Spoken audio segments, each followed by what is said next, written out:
Hi, good to be with you today. You can see we're ready for Advent. We've had some decorating done, and we thank all of those who showed up and were a part of that to give us that little bit of joy, that little bit of glory as we enter Advent. And this Sunday is the first Sunday of Advent. And our theme this year is from generation to generation. And we have these devotional books available for you. They are here in the church.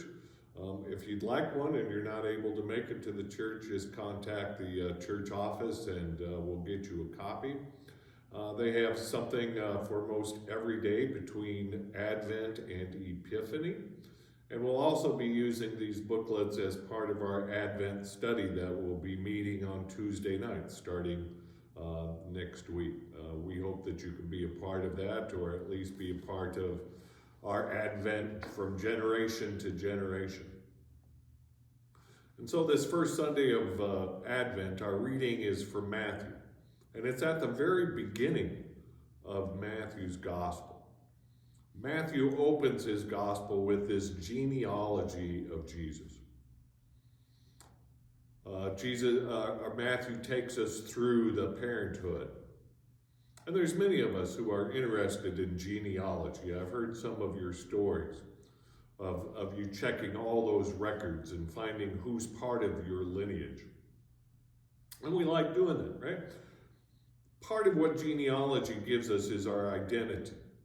It gives us a sense of our place in the world, our sense of belonging. And it was no difference for Jesus' time either. Matthew is attempting to shape somewhat of Jesus' identity, somewhat of his place in the story. And we all have a story. Something that we can tell about that genealogy that Matthew brings is it's all about real people. And they all have different stories.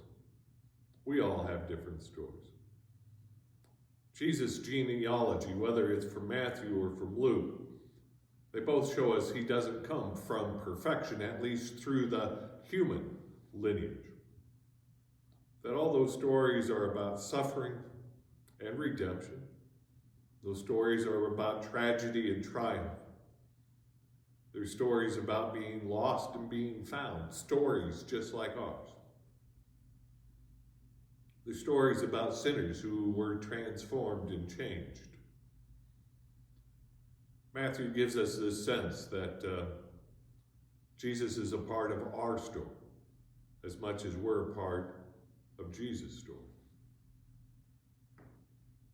All our stories include so much, right?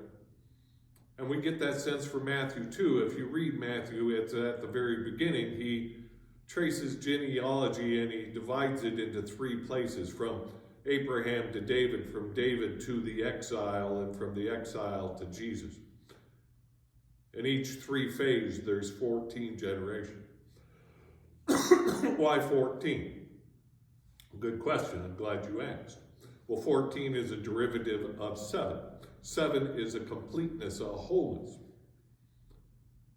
And so there's a wholeness in those stories. There's a completeness in the stories. Nothing out of the human story is left out.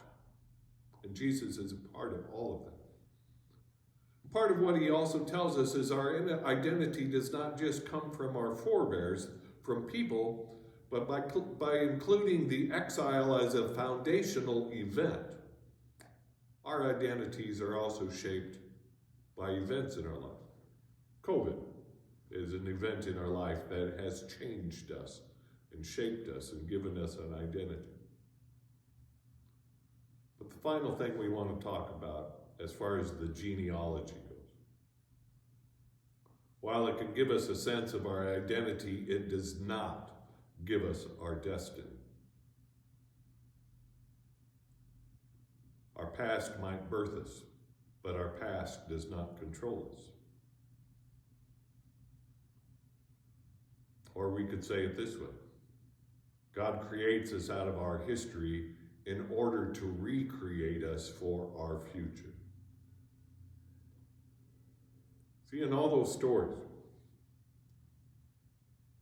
There's always a freshness, a newness. There's a surprise, right? In all our stories. And that's what Advent is. From generation to generation, we continue our story. But from generation to generation, there's always a newness. There's always a freshness. There's always a surprise that God is recreating in us. And so we come to Advent not waiting on the past, but we come to Advent to wait on the future, to see what surprises God might have for us. Again, lots to think about today. We hope to see you soon.